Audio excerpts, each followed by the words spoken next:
Alright. So when we left off earlier, I had started, let's go back. I think it was like a paragraph and a half. Okay. But since then,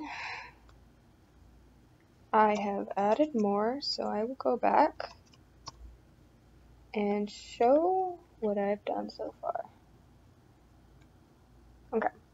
So what I have so far is, during the Great Awakening, two ministers of vastly different styles came to wage a war between each other over whose style was correct. Reverend James Davenport of Connecticut and Minister Charles Oldbrook of Chauncey of Boston. This battle lasted years. I will get the exact number. But nonetheless, it was Chauncey who walked away victorious. In this essay, I intend to show how it was that Chauncey became victor, and the details of the religious war that tore apart the communities of people. The religious revival, and I went too far down.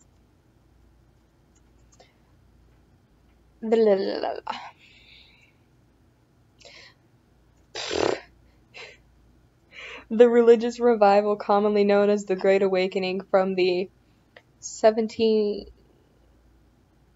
Great Awakening was from 1730 to 1740. That needs to be 2, not a dash. It was from 1730 to 1740. During this time period, many ministers became worried that if the colonies kept expanding westward, it would cause the colonists to become less dependent on the church and begin to undermine their religious teachings.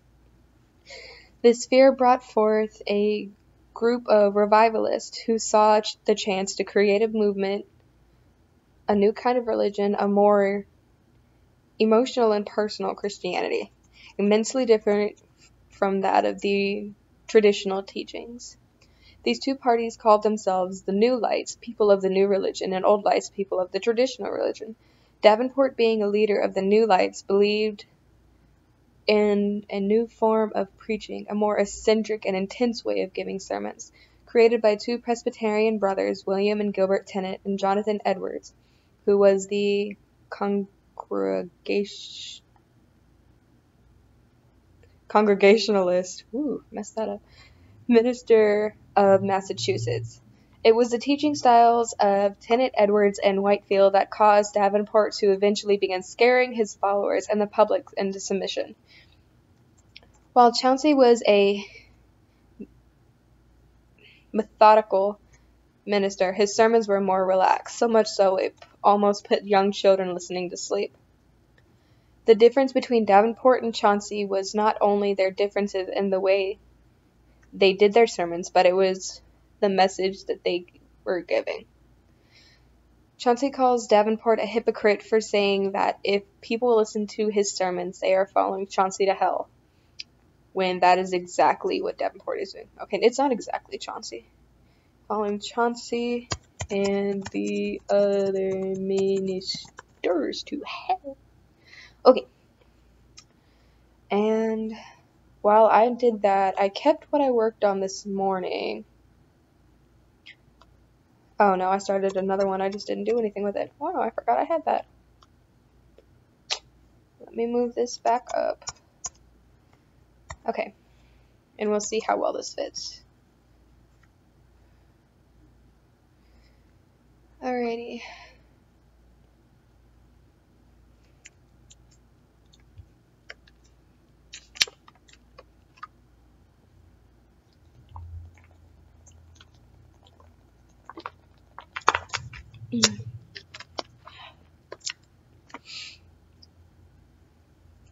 When the impact of the awakening began to wear off, it was too late. People had become obsessed with these new ideas and how their new religion treated them.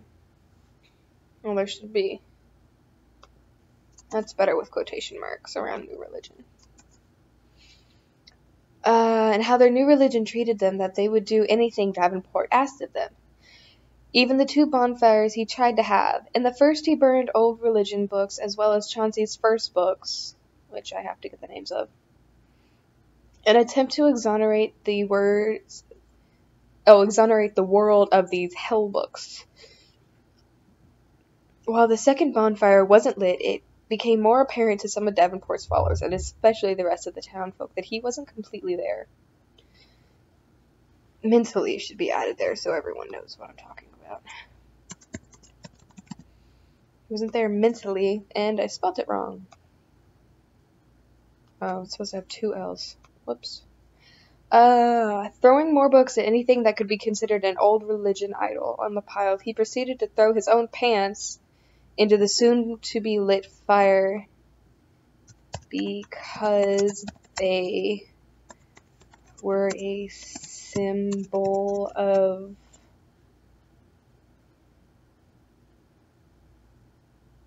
what were they a symbol of?